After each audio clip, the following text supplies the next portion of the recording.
Hi everybody, I'm Patty Jackson. I'm your auntie of pop culture. Go by the nickname Ginger. Come on, let's hug it out. Thanks for joining me. I'm in the studio with no air here in Philadelphia. The temperature's in the 90s. So if you see me shiny or sweating, that's just me sweating. I'm menopausal, hair. But the show must go on. Thanks for joining me. It's not cute not knowing. Let's talk about political correctness. HBO Max is pulling Gone with the Wind temporarily. This movie was made in the 30s. It was set on a plantation during the Civil War. A lot of people say it romanticizes slavery. Scarlett O'Hara, Rhett Butler, Mammy. Hattie McDaniel won an Academy Award. She was the first African American to win an Academy Award for her role. During that time, she couldn't go to the premiere. She wasn't on any posters back then. She couldn't even sit at the table, and she won an Academy Award. She couldn't sit at the table with them.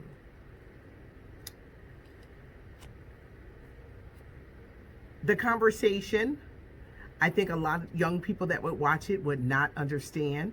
Especially Mammy. I forgot the other little black girl's name. I forgot her name. She was crying. It was different. I think young people would see it, and it's different. And then to explain, there are some who's like, it's a great movie.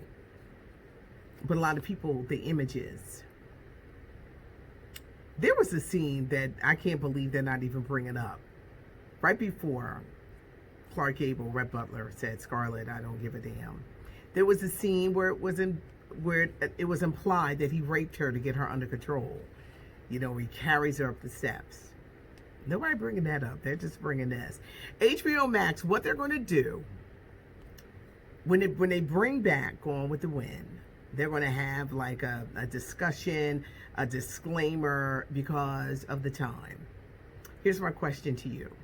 Has political correctness run amok? Have you seen the movie? Were you offended? You know, I think it varies with certain ages. I always harken back to West Side Story, which I begged Toya to watch. When we're not in a pandemic, y'all, I usually have a sidekick. I said, you got to see it. I said, the dancing and the music. So she saw it, and she came back and said, Patty, that movie is racist. And I was like this. It never dawned on me. A movie that was made in 1961.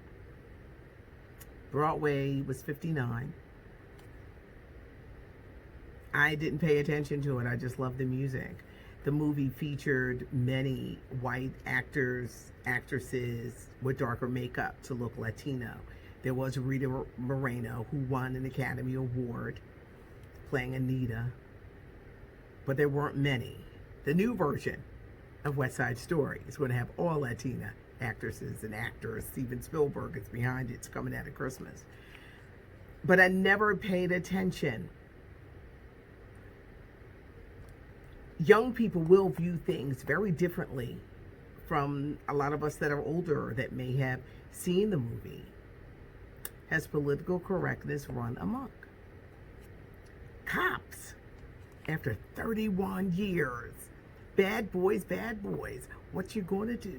What you gonna do when they come for you? The catchiest theme ever. It's being pulled as well as a spin-off, Live PD, because of all the social unrest with police in our country. So no more cops. The Grammys are changing, everybody. Not gonna use the term urban. Urban is nothing but another word for black. The new Grammy category is going to be Best Progressive R&B. No more urban. For a year, especially in radio, a lot of people have really hated the term urban because it's another way, it's just another way of black and an excuse for people to say, we don't want to play that song. It's a little too urban for us.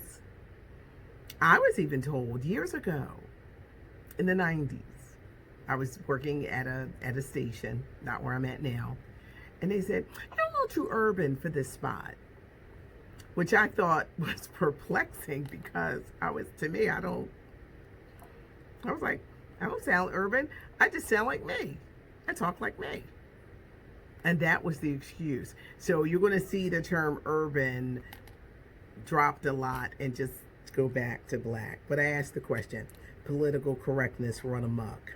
They're going to have to leave Lizzo alone. Now, she loves herself. She loves her big body. She posted some videos of her working out. Be glad she's working out. You don't have to be just skinny to work out. Lizzo says she's tired of y'all. She does not exercise for your body type. And these fat chambers are out here trying to tear her up. Lizzo, you stand in what you believe in. I'm telling you, keyboard gangsters, it's amazing how people are just attack. Lizzo, you do you. You keep posting those exercise videos that you have.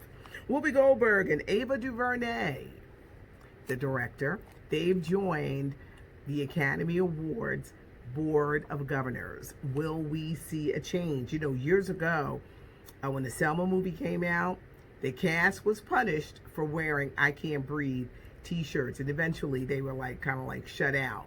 Ava, who has put out some great work, Selma, When They See Us, amongst others, has not really gotten her due with the Academy Awards. So this is going to be interesting now that she's on the Board of Governors. Anna Wintour heads up Vogue magazine, and she says that Vogue has not done enough to promote black staffers and writers. Is she saying this because of what we're going through today? Or is it Andre Leon Talley's book, The Chiffon Trenches? They were close at one time. He was the highest ranking African American at Vogue. They no longer speak. They fell out after years of being friends. Anna Wintour says they're going to do better and to do more. Will she make up with Andre? Will she bring him back into the fold? She kind of pushed him aside. He's 71. She said, you too old, you too fat. She just pushed him aside be gone. It's going to be interesting because in this time, so many conversations and a lot of people are thinking about their actions. The woman who created Friends is now saying, I guess I could have had a couple blacks on there. Because it was set in New York and it was like, y'all friends? Y'all ain't got no black friends? Really? But you're right, New York. Thought that was funny. Spike Lee, his new movie, The Five Bloods, is going to start streaming on Netflix on Friday. This is the premise. It's about 4 Vietnam veterans who returned to Vietnam looking for treasure that they hid. Delroy Lindo, Chadwick Boseman, Giancarlo Esposito. An amazing cast. It's long.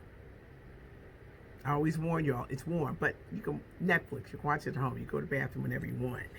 But it's interesting, Spike Lee's take, because when you think of the turbulent times back then, late 60s, and so many men sent to fight a war that wasn't their war, and they came back home and were treated like crap.